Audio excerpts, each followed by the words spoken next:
Number three ya. Jumlah pada burung Garuda melambangkan hari proklamasi kemerdekaan Indonesia. Wah, sudah pernah hitung belum? Belum ya, saya juga belum pernah hitung tuh kayaknya. Nah, kayaknya emang belum pernah ya. Nih, ternyata itu jumlah pada burung Garuda itu melambangkan hari proklamasi kemerdekaan Indonesia. Itu ide-ide dari para pemimpin masa lalu kita ya, yang keren sekali, idenya brilian-brilian dan orangnya jenius-jenius gitu. Nah, tanggal 17 diabadikan dalam jumlah bulu gitu ya. Tanggal 17 kita ulangi, diabadikan dalam jumlah bulu pada burung Garuda pada bagian A kepala, B ekor, C sayap, D pangkal ekor, E leher. Nah, gitu. Kira-kira di mana ya? Di mana coba yang tanggal 17 itu ada di mana? Jumlah bulu yang 17 bulunya, yo. Di mana nih? Di mana? Iya betul, di sayap gitu ya. Di sayap, jawabannya adalah di sayap, di C gitu ya. Oke kawan-kawan, perlu kita ketahui bahwa ternyata memang benar ya, bahwa jumlah bulu pada burung Garuda itu melambangkan hari proklamasi kemerdekaan Indonesia. Nah, di mana? Nah, karena mereka itu diabadikan diantaranya dalam bagian-bagian berikut nih. Pertama nih, tanggal 17 itu nih dia berada pada masing-masing sayap nih. Ini ada masing-masing sayap ada 17 bulunya itu. Kalau nggak percaya hitung sendiri aja ya. Gitu ya. Kalau nggak percaya itu 17 ya. Kalau sayap 17, kemudian pada bagian ekor itu berjumlah 8 ekor. Di sini ada 8 bulunya. Itu. Kalau nggak percaya hitung juga nih. Kemudian nih dia juga jumlah bulu di bawah perisai atau pangkal ekor nih. Pangkal ekor atau di bawah perisai nih, garis ini di bawah perisai boleh. Di bawah perisai, di bawah perisai nanti ya. Perisai atau pangkal ekor, sorry maksudnya, itu berjumlah 19. Kan hari kemerdekaan kita itu kan tanggal 17. Tanggal 17 bulan 8 kan gitu ya, tahun 1945 gitu. Makanya nanti akan ada tanggal-tanggal ini, akan ada jumlah bulunya semacam ini gitu ya. Angka-angkanya yang ini akan ada pada jumlah bulu 17, 8, 19 dan 45 gitu. 17 itu kan pada sayap. Oh, ini pada sayap. Nah, 8 ekor, sayap ekor. Nah, 19 itu ada pada pangkal ekor, pangkal ekor atau perisai di bawah perisai. Dan 45 itu ada di mana coba? 45. Hah?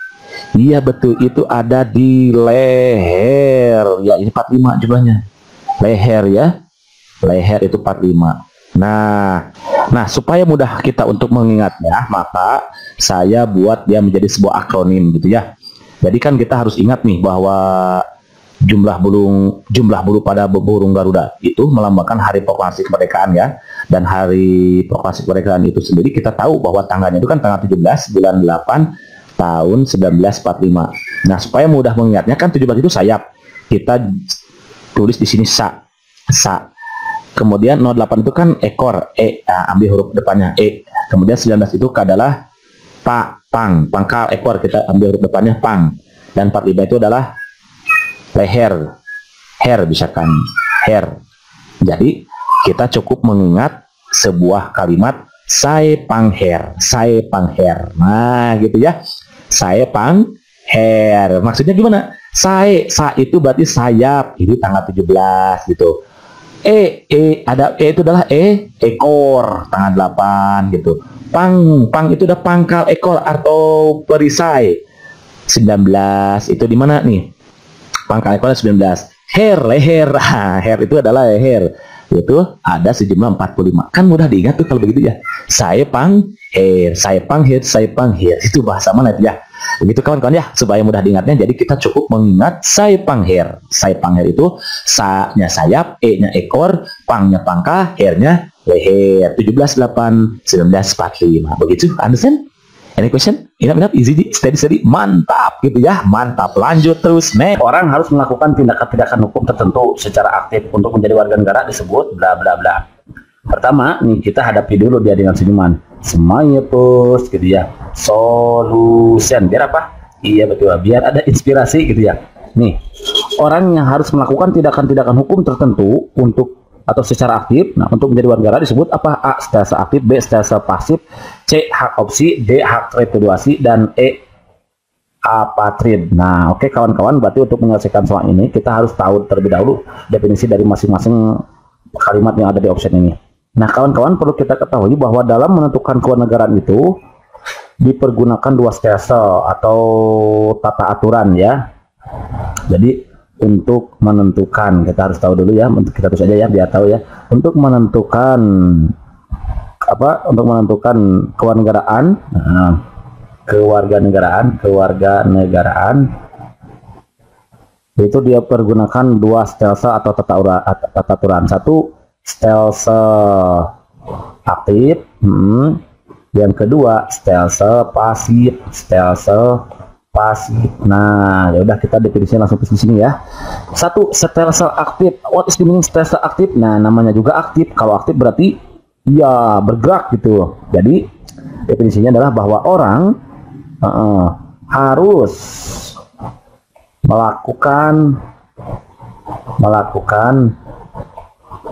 tindakan-tindakan hukum tertentu, oke, gitu ya. Tertentu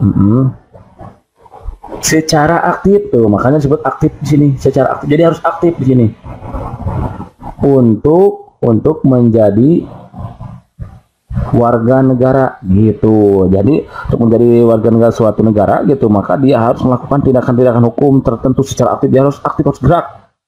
Beda dengan stelsel pasif. Kalau stelsel pasif itu nih, orang dengan sendirinya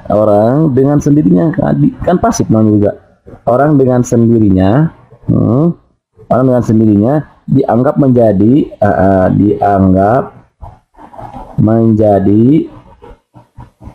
apa? Warga negara.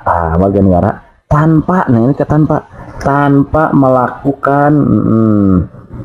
melakukan sesuatu tindakan hukum tertentu.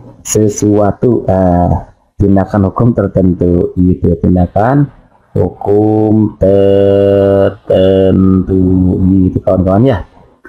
Kemudian nanti, nah ini hanya ada dua, jadi untuk menentukan kewarganegaraan Anda kita pakai dua stelsel, dua tata aturan ya.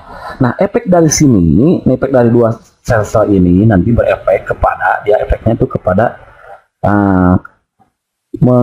konsekuensi hukum. Jadi mengakibatkan konsekuensi hukum berupa satu, nanti ada hak opsi, ini yang ini ada di option C, hak opsi. Yang kedua ada hak repudiasi, jadi konsekuensi dari dua stelsel ini. Kalau hak opsi gimana nih definisi pengertiannya atau definisinya kayak gimana hak opsi? Yang pertama kita kalau mau tahu ya boleh ditulis di sini.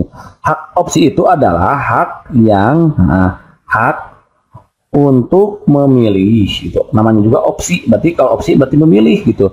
Hak untuk memilih suatu kewarganegaraan,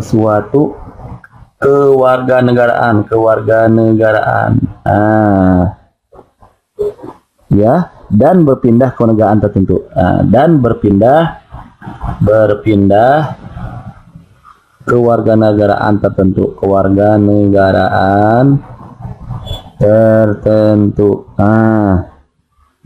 gitu. Nah, hal ini berlaku dalam stelsel aktif.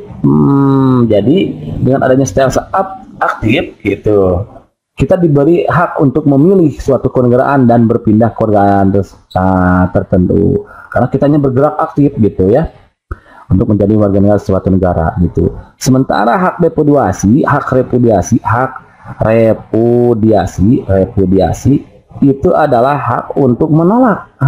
Hak untuk menolak. Kalau ini mah menolak apa? Ya menolak suatu negara lain. Nah, hak untuk menolak suatu negara lain. Nah, gitu. Hak untuk menolak lain gitu ya. Jadi seseorang tetap memilih negara kelahirannya. Seseorang tetap memilih apa? Negara kelahirannya. Nah, kalau ini mah berlaku dalam stelsel pasif. Nah, diam kan, pasif itu diam ya.